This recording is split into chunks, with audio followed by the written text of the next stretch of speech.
잘 지내셨나요? 나는 가장주부입니다. 요즘 손목 통증이 심하고 손가락이 저릿하고 무감각해서 치료를 받고 있는데요.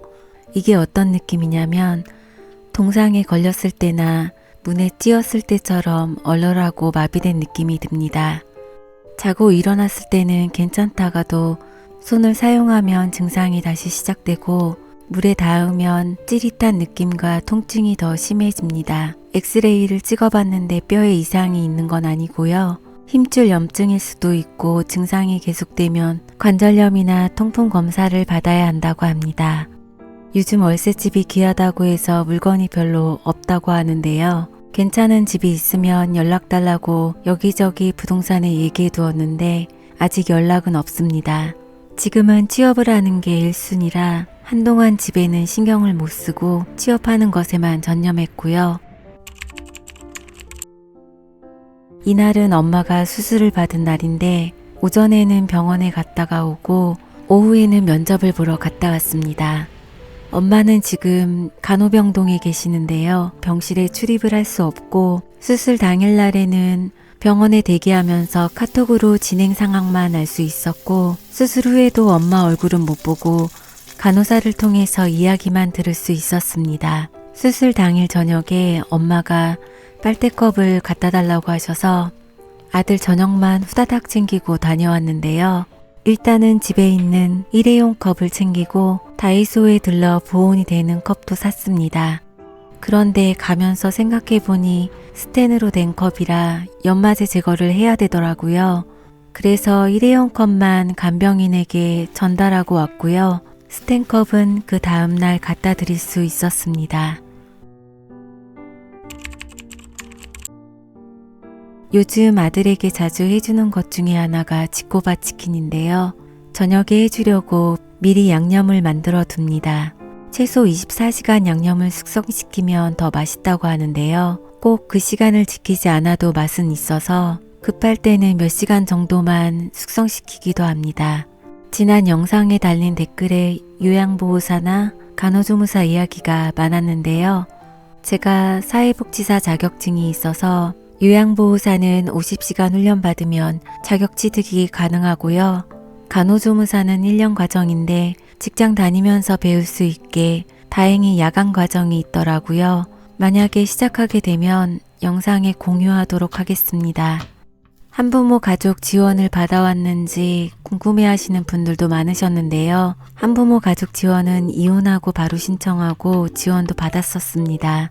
보육교사 취업 후 호봉이 높아지면서 소득 기준 초과로 받은 기간보다 받지 못한 기간이 훨씬 더 길고요. 현금 급여가 얼마 되지 않아서 돈 조금 벌고 그거 받느니 차라리 내가 더 버는 게 낫겠다 싶었고요.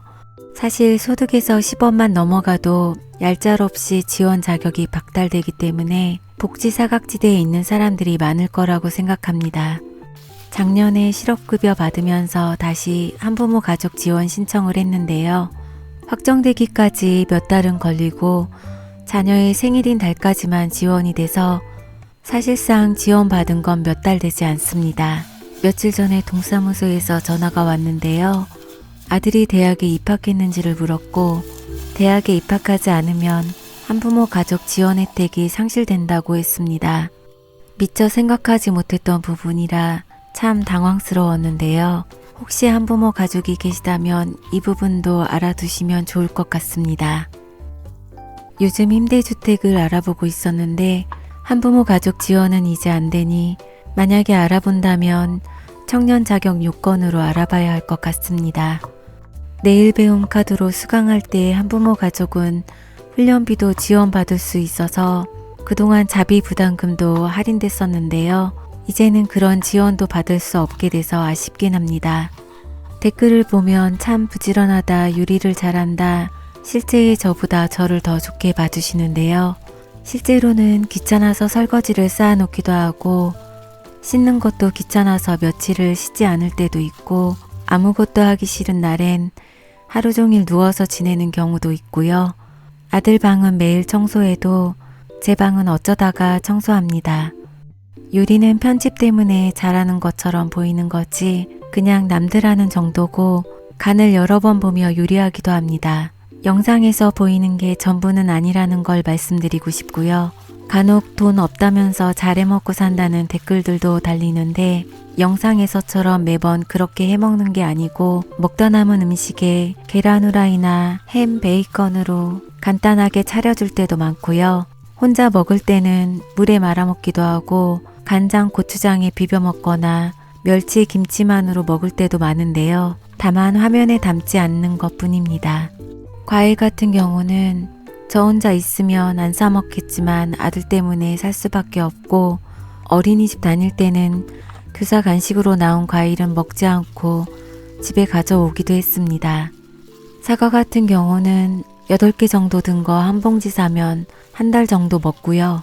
딸기는 한 박스에 8,000원, 9,000원 정도 하는 거 사서 저는 먹지 않고 아들만 주고 있습니다.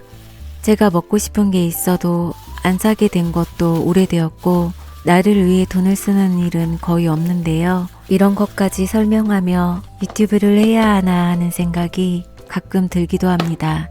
내가 먹고 싶은 반찬이 있어도 잘 안 해먹게 되는데요. 만사가 귀찮고 몸이 안 좋을 때는 저도 배달 음식도 시켜 먹고 냉장고에 남아있는 국과 반찬 데워서 대충 먹기도 합니다. 그렇다고 제가 악플들에 일일이 민감하게 반응하는 건 아닌데요. 사실 신경 쓸 여력조차 없고 대단하지도 않은 일에 에너지를 낭비하고 싶지도 않습니다. 유튜브를 하는 한 모 유튜버분과 관련된 악플은 계속 될 거라 생각했고 또 그건 진작에 아무렇지도 않게 되었는데요. 왜 흔히 쓰는 말 중에 가족은 건드리는 거 아니다 이런 말 있잖아요. 아들 얘기를 걸고 넘어가는 건 정말 아니다 싶었습니다.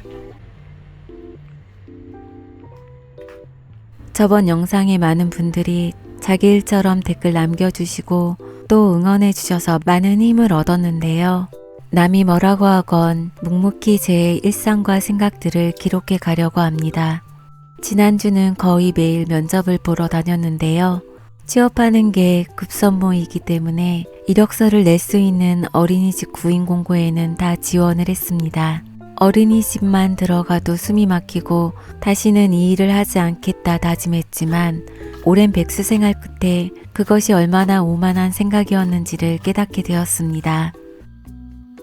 직장을 다니는 대부분의 사람들이 직장을 다니고 싶어서 다니는 것도 아니고 하기 싫어도 각자 해야 할 일들을 하며 하루하루 버티며 살아가는 것일 텐데요. 딱히 다른 능력도 없는 주제에 이 일 따위는 더 이상 못 해먹겠다고 그러니 안 하겠다고 생각한 내 자신이 아직도 철이 들려면 멀었구나 하는 생각을 합니다. 아직 아무것도 준비가 안 된 상태에서의 이직은 그저 허망한 꿈일 뿐입니다. 면접을 보러 가면 항상 긴장을 많이 하고 또 긴장을 많이 하기 때문에 질문의 요지를 제대로 파악하지 못해서 이상한 대답을 하는 실수를 하게 되고요. 면접이 끝나고 돌아오면서 그때서야 왜 그런 질문을 했는지 깨닫고 내가 왜 그렇게 대답했을까 하며 자책하기도 합니다.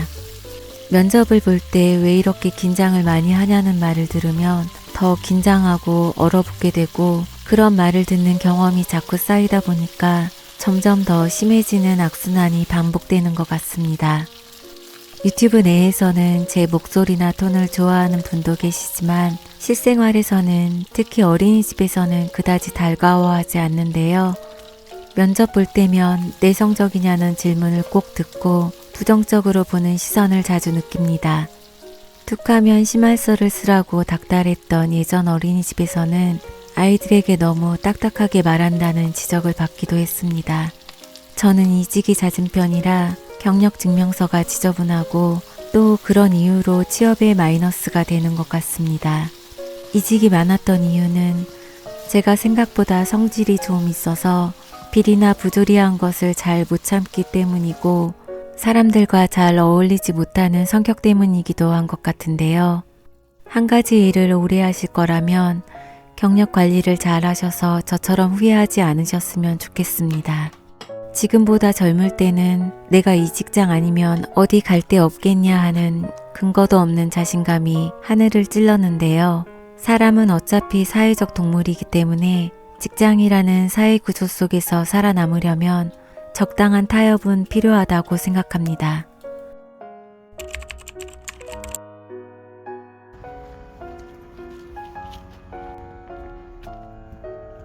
엄마를 보러 가도 병실 면회가 안 되고 간호병동 앞 복도에서 만나야 하는데요.